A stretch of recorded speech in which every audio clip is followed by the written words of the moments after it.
Hello नमस्कार, welcome back to Gargi news India. मैं आस्था शर्मा। तो आइए आज की कुछ बड़ी खबरों पे नजर डालते हैं। एसआईआर पर सुप्रीम कोर्ट में सुनवाई। एएम सिंघवी बोले, चुनाव आयोग के पास नियम बनाने की शक्ति नहीं है। सिंघवी ने दलील दी कि आरओपीए की धारा 21(3) के तहत स्पेशल रिवीजन पूरी तरह व्यक्तिगत प्रक्रिया होनी चाहिए। इसे देश भर या किसी राज्य स्तर पर वोटर लिस्ट में व्यापक संशोधन के लिए इस्तेमाल नहीं किया जा सकता। दिल्ली दंगे मामले की सुनवाई। आरोपियों का कहना है कि दिल्ली पुलिस का रेजिम चेंज वाला दावा चार्जशीट में मौजूद ही नहीं है। उमर खालिद और अन्य आरोपी 5 साल से अंडर ट्रायल के रूप में जेल में हैं और जमानत की मांग कर रहे हैं, जबकि दिल्ली पुलिस का कहना है कि हिंसा पहले से साजिश के तहत की गई थी। संचार साथी मोबाइल फोन निर्माताओं को ऐप प्री इंस्टॉल करने के दूरसंचार विभाग के आदेश का व्यापक विरोध हो रहा है। शिवसेना की राज्यसभा सांसद प्रियंका चतुर्वेदी ने कहा कि संचार साथी मोबाइल ऐप का यह अनिवार्य आदेश सरकार का एक और बिग बॉस स्टाइल निगरानी वाला कदम है। संसद शीतकालीन सत्र में दोनों सदन दोपहर 2 बजे तक स्थगित हुए। एसआईआर पर चर्चा की मांग को लेकर विपक्ष के विरोध के बीच कोई भी सदन अपना कामकाज नहीं कर सका।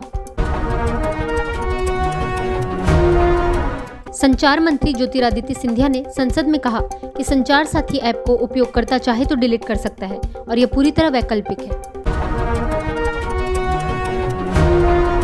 करोड़ भगदड़ मामला जांच को सीबीआई को सौंपना राज्य की स्वायत्तता को कमजोर करता है और खतरनाक मिसाल कायम करता है। तमिलनाडु ने सुप्रीम कोर्ट से कहा। तमिलनाडु सरकार ने कहा कि राजनीतिक पहलू होने का हवाला देकर वरिष्ठ तमिलनाडु पुलिस अधिकारियों की एसआईटी से जांच हटाकर सीबीआई को सौंपने का निर्णय लिया है। मुख्यमंत्री सिद्धारमैया ने कहा, शिव कुमार और मैं हमेशा भाई रहेंगे और 2028 विधानसभा चुनाव में साथ मिलकर काम करेंगे। हालांकि इस मुलाकात को अधिकतर लोग भ्रष्टाचार भेंट मान रहे हैं, लेकिन मुख्यमंत्री का उप मुख्यमंत्री डीके शिव कुमार के घर जाना कर्नाटक की राजनीति में शिव कुमार को फिर से केंद्र में लाने वाला कदम माना जा रहा है। संसद शीतकालीन सत्र में एसआईआर पर चर्चा की मांग को लेकर जारी विरोध के बीच लोकसभा की कार्रवाई पूरे दिन के लिए स्थगित हुई। विपक्ष के विरोध के चलते न तो लोकसभा और न ही राज्यसभा अपना कामकाज कर पाई। नई जटिल आवासीय पीएमओ का नाम होगा सेवा तीर्थ। सेंट्रल विस्टा पुनर्विकास परियोजना के तहत पहले जिसे एग्जीक्यूटिव एनक्लेव कहा जाता था, उसी नए परिसर को अब अंतिम चरणों में पूरा किया जा रहा है और इसका नया नाम रखा गया है सेवा तीर्थ। यह नया कॉम्प्लेक्स प्रधानमंत्री कार्यालय के लिए विकसित किया जा रहा है। साइक्लोन दित्वा गहरे दबाव का रुख बदलकर चेन्नई की ओर मुड़ने की संभावना। 4 जिलों में भारी बारिश के आसार। श्रीलंका में मृतकों की संख्या बढ़कर 410 हुई, जबकि आपदा प्रबंधन केंद्र के ताजा अपडेट के मुताबिक 336 लोग लापता हैं। सुप्रीम कोर्ट ने केरल को ओपन प्रिजन की भूमि ब्रह्मोस को आवंटित करने की मंजूरी दी। बीएटीएल को 180 एकड़, एसएसबी को बटालियन मुख्यालय स्थापित करने के लिए 45 एकड़ और फॉरेंसिक यूनिवर्सिटी के लिए 32 एकड़ भूमि आवंटित की जाएगी। National highways authority of India ने रिलायंस जियो के साथ एक समझौता किया, जिसके तहत राष्ट्रीय राजमार्गों पर मोबाइल आधारित सेफ्टी अलर्ट सिस्टम लागू किया जाएगा।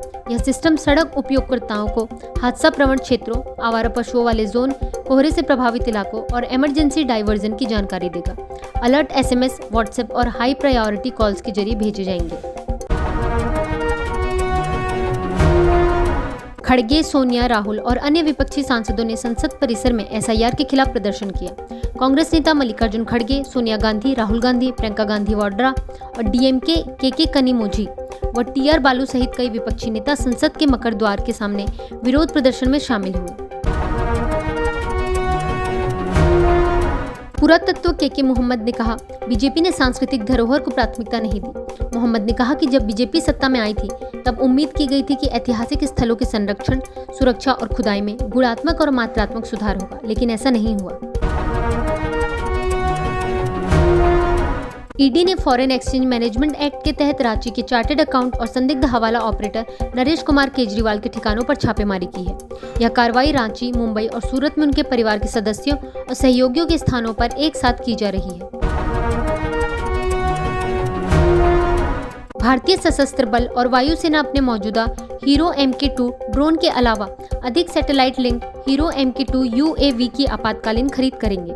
आधिकारिक सूत्रों के अनुसार भारतीय नौसेना पहली बार इन ड्रोन को अपने बेड़े में शामिल कर रही है।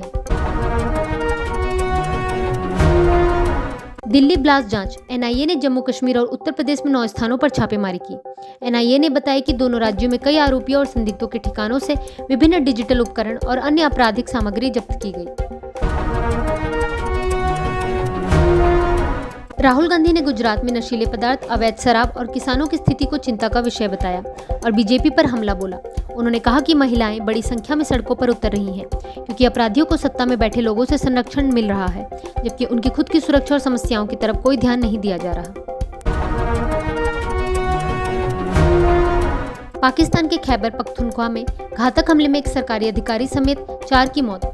बन्नू जिले में इस हमले में नॉर्थ वजिस्तान के सहायक कमिश्नर शाह वलीउल्लाह की वाहन को निशाना बनाया गया। हमले में वलीउल्लाह की मौत हो गई। पुलिस के अनुसार 2 कांस्टेबल और एक स्थानीय भी मारे गए, जबकि 2 अन्य पुलिस अधिकारी घायल हुए। सुप्रीम कोर्ट ने पूर्व कर्नाटक मुख्यमंत्री येदियुरप्पा के खिलाफ पॉक्सो ट्रायल पर स्थगन लगाया।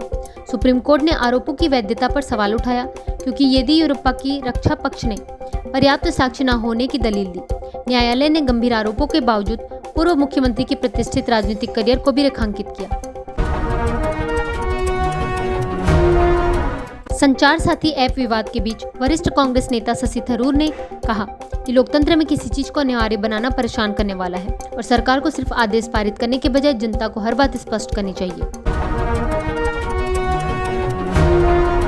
सरकार ने कहा कि जनगणना अप्रैल 2026 से फरवरी 2027 के बीच 2 चरणों में की जाएगी। गृह मामलों के राज्य मंत्री नित्यानंद राय ने बताया कि 2 चरण होंगे। चरण 1 हाउस लिस्टिंग और हाउसिंग सेशंस, इसके बाद चरण 2 पॉपुलेशन एन्यूमरेशन।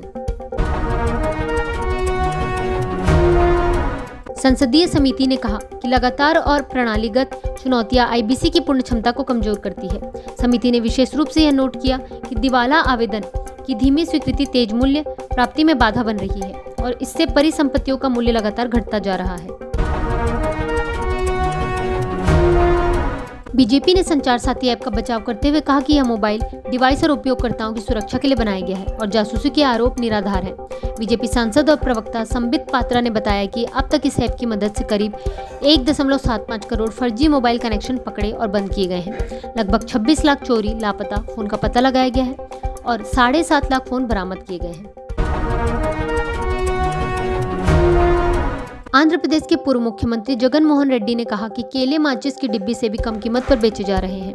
उन्होंने सवाल उठाया, जब खाना 50 पैसे किलो बिक रहा है तो उसे लगाने वाले मजदूर की मेहनत की क्या कीमत रह जाती है। रेड्डी ने तुरंत हस्तक्षेप की मांग की। चुनावी सुधारों पर चर्चा की समय सीमा की मांग को लेकर विपक्ष ने राज्यसभा से वॉकआउट किया। सरकार द्वारा एसआईआर पर बहस को प्राथमिकता देने से इनकार करने पर विपक्षी सांसदों ने उच्च सदन में नारेबाजी की और बाद में सदन से बाहर चले गए। विपक्ष एसआईआर पर बहस की समय सीमा तय नहीं कर सकता, किरण रिजिजू ने कहा। केंद्रीय संसदीय कार्य मंत्री किरण रिजिजू ने कहा कि सरकारी चुनावी रोल्स की स्पेशल इंटेंसिव रिवीजन पर चर्चा के लिए तैयार है। रिलायंस ने स्टार टेलीविजन प्रोडक्शंस का जियो स्टार के साथ विलय पूरा किया। Star television productions limited star brand का मालिक है और इसे समूह की अन्य कंपनियों को लाइसेंस देता है। सरकार ने एनआईए में आईएसआईएस जांच रिसर्च सेल का दायरा बढ़ाया है ताकि आतंक संबंधी मामलों की गहन पड़ताल हो सके। एनआईए में नया national direct data fusion and analysis centre स्थापित किया गया है जो बिग डेटा एनालिटिक्स से जांच को मजबूत करेगा। वित्त मंत्री निर्मला सीतारमण ने राज्यसभा में कहा कि विपक्ष मणिपुर मुद्दे पर मगरमच्छ के आंसू बहा रहा है और सिर्फ ड्रामे कर रहा है। उन्होंने कहा कि जीएसटी लाभों पर चर्चा के लिए भी वे मौजूद नहीं है, इसलिए उनके सारे आरोप और नाराजगियां सिर्फ दिखावा है। तो ये थी आज की बड़ी खबरें। बने रहिए गार्गी न्यूज इंडिया के साथ। मैं आस्था शर्मा, धन्यवाद।